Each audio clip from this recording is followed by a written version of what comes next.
Joe Biden.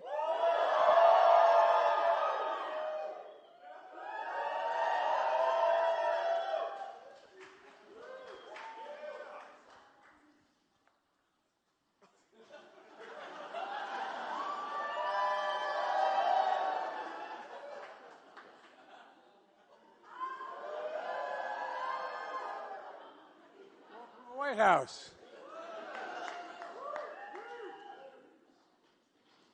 Now, is that the real press or the fake press back there?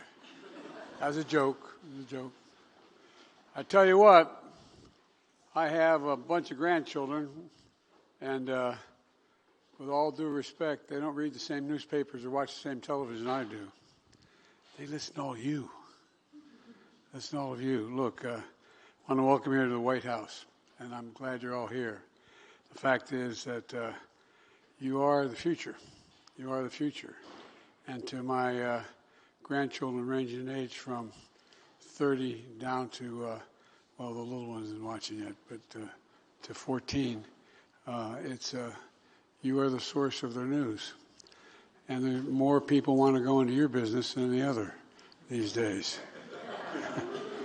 What do you think when I retire? Where do you think I'm going? I got contacts, man.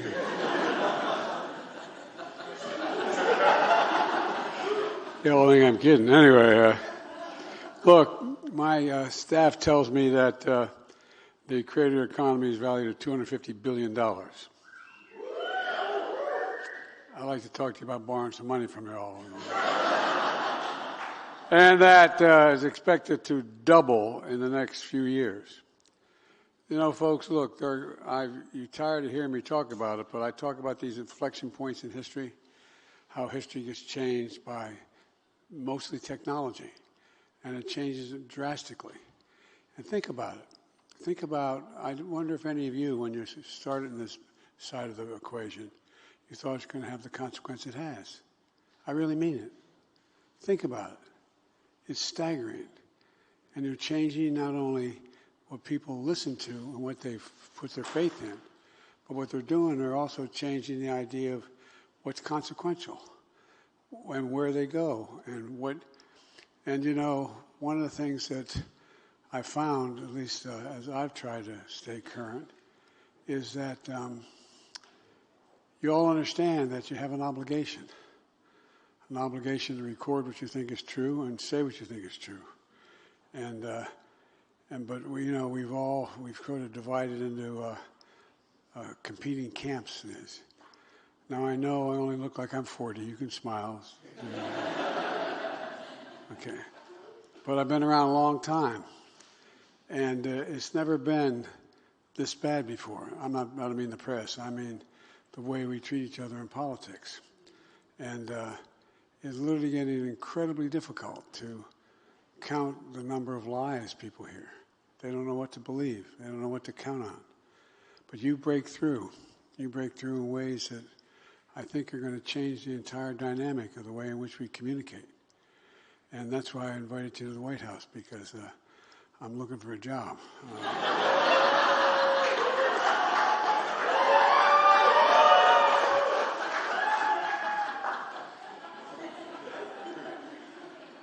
I thought I might be, anyway. And I asked my team to send me a write-up of your conversations today, and because I want to hear from you. Look, the innovation and entrepreneurial spirit in this room is what makes America America. I know you've heard me say this before, but when I spent an awful lot of time with Xi Jinping when I was vice president, and over 80 hours alone, just he and I talking. I turned in all my notes, by the way. We were near the Tibetan Plateau for real when I was traveling in China with him. And he asked me, he said, "Can you define America for me?" I said, "Yes, I can. It's all on record." I said, "Yes, I can. One word. Possibilities. Possibilities." When you go around the world, as many of you have, they look at America like, these guys can do anything when they set their mind to it. It's just a nation of possibilities and change. And you are the new possibilities. You are the new breakthrough in how we communicate, and it matters. And for example, when one of your colleagues interviewed me I've been fighting the drug companies for a long, long time, since I was 200 years ago when I was in the Senate. But all kidding aside, when I was a United States Senator, I spent a lot of time trying to take on the drug companies. They charge exorbitant profits. Exorbitant amount of money. And a lot of people are in real tough shape. The American taxpayer is paying billions of dollars they shouldn't have to pay because of Medicare. And what's happened is I was interviewed by one of your colleagues, and it was about insulin. And I was I was walking through a retail establishment, and the guy came up to me and said, "Well, I thank you. I take insulin, it's now $35 instead of $400. He talked about how it changed his life and what more is coming. That got more coverage about what I've been fighting for in terms of fair drug price than anything had done. Everything else was done. Everything. Well, I mean it. I genuinely mean it. I used to have a friend, you got to know how to know. And part of it, knowing how to know, is know where to go. I really mean it. For example, tomorrow, I'm going to be doing an announcement that announcing what we've done in the first bill that I got passed. First bill I got passed, it covered everybody, there's reduction in prices, whether you're on Medicare or not. And by the way, it saves the American taxpayers billions and billions and billions of dollars. The one thing I got passed is already projected to save over the next 10 years $160 billion in taxpayers' dollars, because they don't have to pay that out for Medicare. And in addition, what it's saving people's lives. But what I wrote in there in that first piece of legislation, it's the law now, unless the other guy makes it. I'm not being facetious. He wants to get rid of it. Is that beginning this year, this next calendar year, it's 10 new drugs every year to 20, so they're going to cover over the next, as far as the eye can see. I would always say when I show up at a function on the road when I'm campaigning, I say, if they ask about drug price, that any one of you want to get in an Air Force One with me, bring your prescription from a domestic American drug company. I'll fly you to anywhere from Toronto to Belgium to Paris to anywhere around the world. Get you that same exact drug to 40 or 60% less. 40 to 60% less. You know how much it costs to make that insulin? $10. 10. Package it and everything, $12. They're still making $35, and they're triple what it costs them. So my point is, this isn't socialism. It's about just basic fairness, decency, for something that matters to people's lives. From the time I got involved in public life, and this is not hyperbole, my one goal has been give everybody a fair shot. I come from a typical middle-class family like a lot of you do, where trickle-down economics, not a lot trickled down on my dad's kitchen table.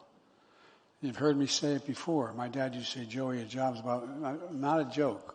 My dad was an extremely well-read man, very engaged, but my dad never got to go to college. He got into Johns Hopkins. I didn't even know this until 4 years ago. He got into Hopkins when he was in his early 20s.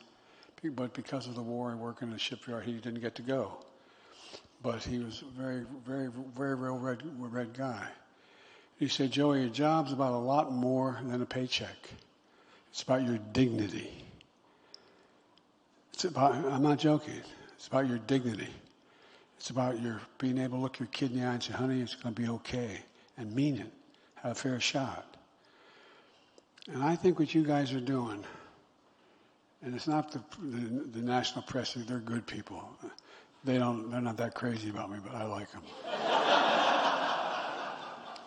But they'll tell you, I'm putting words in their mouth and they're going to write about how I'm wrong.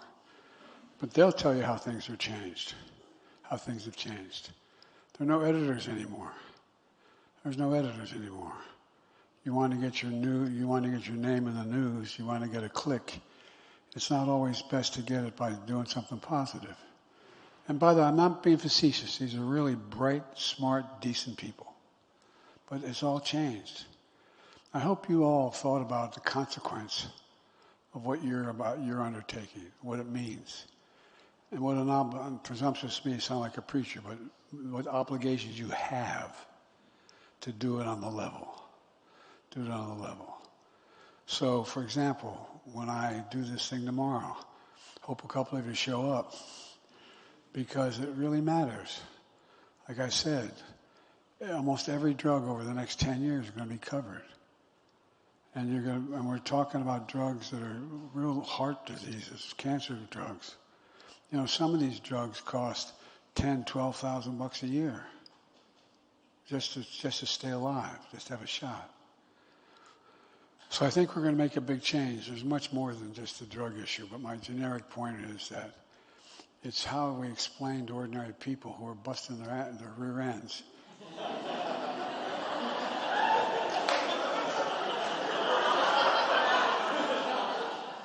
Bless me, Mom, but I forgot. But all kidding aside, I just think that, you know, as I said, I got a close friend who said you got to know how to know.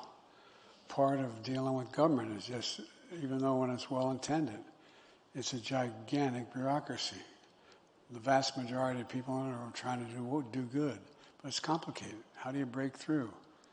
And you're breaking through in ways that it's never been done before, at least in the 800 years I've been in politics. But anyway, I wanted to say something else to you, and I can't remember what it was now. Oh, well, you know, I guess the way to end what I came to say to you is there's been such a decline in trust in America. I mean, across the board. I don't mean just in politics, in trust. And you had one of my team over here talking about mental health. You know, when I appointed Vivek Murthy to be the Surgeon General, he's been on me to make the point, and we're working on it. The single greatest consequence of that pandemic was mental health. I'm not joking. The mental health of the American people. And it's really, really, really important we invest. I noticed that the other team got the message. They're going to stop trying to do away with Obamacare. All of a sudden, after 53 attempts, they figured that's not going to work. At least that's what they're saying. My point is that, you know, the media is good and bad, like there are in public life. They're good and bad. I'm not morally bad, but good and accurate and inaccurate. Partisan and nonpartisan. But think about it. If you turn on the television or watch a news program, you pick the news program you think is most likely to agree with you. I don't know a whole lot of people are Trump supporters watching MSNBC. I don't know a whole lot of people are I don't know a whole lot of people that are Kamala people are watching that other show. So anyway, the biggest thing you got going for you, and I hope you keep it, is you're trusted. You're trusted, and it makes a difference. Now, my staff always tells me this: any of the non-press, you're the non-press. Want to ask me a question? You can ask me. I may not answer it. I'd like to stay on topic. I don't want to get into talking about what's going on in foreign policy and the like right now. But if anyone asks me what I've said, I'd be happy to try to respond. I'm not talking to you guys. Yes. Yes. Shh. I'm not going to answer your question. I'm talking to them first, okay? The audience first, okay? Yes, sir. Thank you so much. Thank you, President. Thank you, President. Thank you, The U.S. beat inflation, Mr. President. Yes. I told you we're going to have a soft landing. We're going to have a soft landing. My policies are working. Start right in that way, okay? And Mr. President, anyway, thank you. Thank you so much. We got to move this way, Gabe. Mr. President, did you know your son reached out to a U.S. ambassador about Burisma? Thank you, President. We're going this way.